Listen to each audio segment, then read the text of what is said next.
and she's not charged with anything. No, she's there for evaluation. Yeah, we just took her in for medical evaluation to ensure that Okay. she's capable of being on her own and safe. Okay, and Mr. Gleiter was taken to jail on Yep. which charges Mr. again? Mr. Gleiter's being charged with unlawful use of public lands and third-degree trespassing, both very minor offenses. Will his welfare be looked after while he's in jail, and will he be evaluated too, or do you know? I don't know how they do that once he's in the jails. I think the whole purpose of this situation is for their own safety. You know, we have been very, very sympathetic to his plight and understand that he's fallen on hard times. That's a tough thing, and so that's why we've looked our head, even though he's been out here illegally for the last 6 months, and we've turned our head and tried to just let it go on. Checking on him frequently, and he has assured us that he was on this journey and that he was just passing through.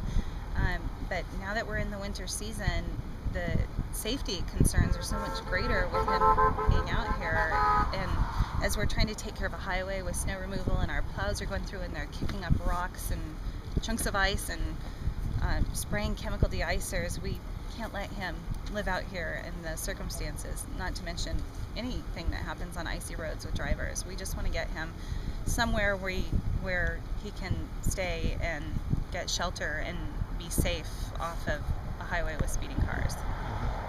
His belongings, you said they were cataloged? So we're videotaping and taking photographs of all of his belongings, packing them up, and they'll all be returned to him.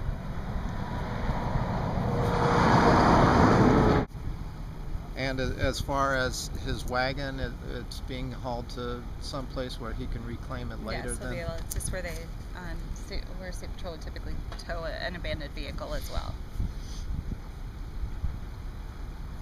Okay.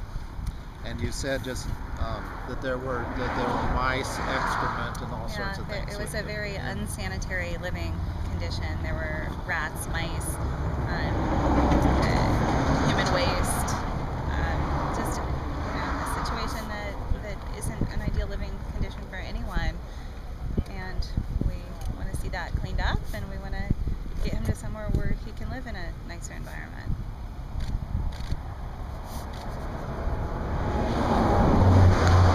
What is the law regarding highway property as far as parking on it for any kind of length of time? I think it's like up to 24 hours. If you leave your vehicle or something, then you can be ticketed and towed. Okay. So if someone was driving long term, wanted to pull off to sleep or something like that, but if it's okay to do that on the right of way?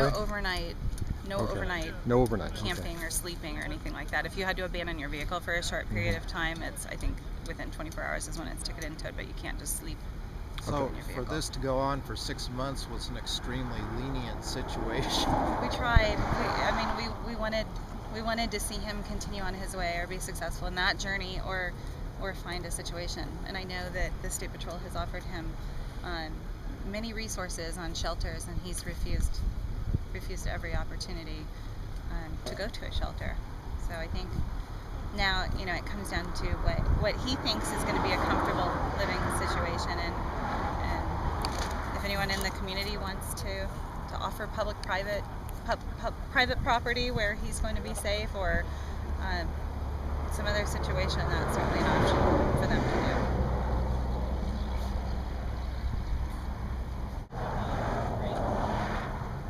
Did either of them appear physically ill when they were arrested? Or no, they said that they were, they went willingly and were very pleasant, and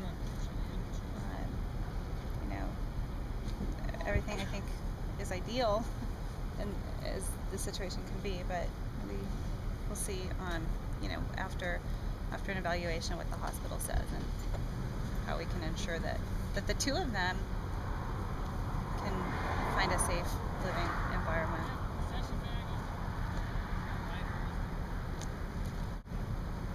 You see it's kind of gotten away from being a campsite. It's turned more into a home, and has really grown out here.